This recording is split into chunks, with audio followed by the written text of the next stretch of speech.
किन गुणों के कारण नारी को लक्ष्मी कहा गया है, और क्या लक्ष्मी जी की बड़ी बहन भी है,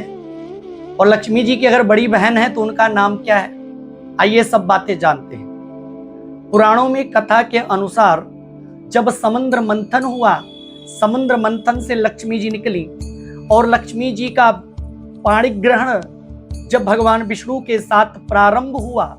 तब लक्ष्मी जी ने भगवान विष्णु से निवेदन किया, हे भगवान, आप शास्त्र के निर्माता हैं और आपको यह भी पता है कि बड़ी बहन के होते हुए छोटी बहन का विवाह कैसे हो सकता है। भगवान विष्णु ने लक्ष्मी जी से कहा, देवी, क्या आपके बड़ी बहन भी हैं, और हैं तो उनका नाम क्या है और किस वजह से उनका विवाह नहीं हुआ। तब लक्ष्मी जी ने कहा, हाँ भगवान, मेरी बड़ी बहन है, उनका नाम दरिद्रा है और वर न मिलने के कारण उनका विवाह नहीं हो सका। भगवान विष्णु ने कहा, निश्चिंत हो जाएं आप, अब मैं उनके लिए वर ढूंढता हूँ। भगवान विष्णु दरिद्रा के लिए वर ढूंढने के लिए निकल पड़े, कहीं पर भी जाते और दरिद्रा के लिए वर ढूंढने की बातें करते या कहीं पर जा करके दरिद्रा के विषय में बातें करते। लोग दरिद्रा का नाम सुन करके ठिठुक कर खड़े हो जाते, चुप हो जाते, आगे बात ही नहीं बनती। भगवान विष्णु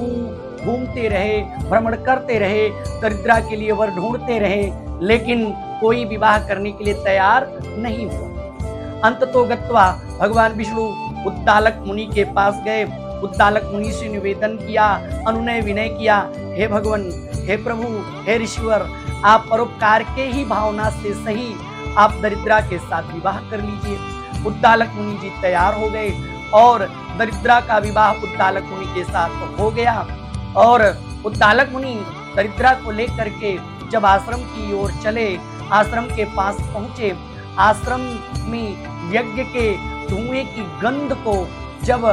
दरिद्रा ने महसूस किया तो वे व्याकुल हो गई और वे ठिठक कर खड़ी हो गई, आश्रम में आगे नहीं बढ़ी। उद्दालक मुनि ने कहा, देवी, आप इस तरह खड़ी क्यों हो गई और व्याकुल क्यों हो गई। तब दरिद्रा ने कहा, प्रभु, मैं ऐसे स्थानों पर नहीं जा सकती और ऐसे स्थानों पर रहती नहीं हूँ। दरिद्रा ने कहा, आप कौन से स्थान पे रहती हो और कौन से स्थान पे नहीं रहती हो, मुझे विस्तृत में सारी बातें बताओ। तब दरिद्रा ने कहा, प्रभु, जिस घर में सूर्योदय होने से पहले घर के समस्त सदस्य उठ करके स्नान करके ध्यान, संध्या, वंदन इत्यादि कर्म करते हो, जिस घर में नित्य प्रति झाड़ू बुहारी होती हो, जिस घर की स्त्रियां सुबह सुंदर अलंकृत वस्त्रों से युक्त होकर के गौ पूजन, तुलसी पूजन करती हो, जिस घर में गाय के गोबर का लेपन होता हो और जिस घर में सदा युवक और युवतियां अपने माता पिता की वाणी मानते हो, आज्ञा का पालन करते हो, गुरुजन के बताए हुए नियमानुसार मार्ग पर चलते हो, और ऐसे घरों में मैं कदापि नहीं जा सकती, मैं ऐसे घरों में नहीं ठहर सकती। हाँ, लेकिन जिस घर में सूर्य चढ़ जाने पर भी लोग खर्राटे मारकर नींद लेते हो, जिस घर में झाड़ू बुहारी ना होता हो, जिस घर में सुबह का बर्तन रात तक और रात का बर्तन दोपहर तक पड़ा हो, जिस घर की स्त्रियां मैले कुचैले वस्त्र पहनती हो, जिस घर की स्त्रियों की कर्कशा वाणी हो, नित्य प्रति घर में लड़ाई झगड़े करती हो,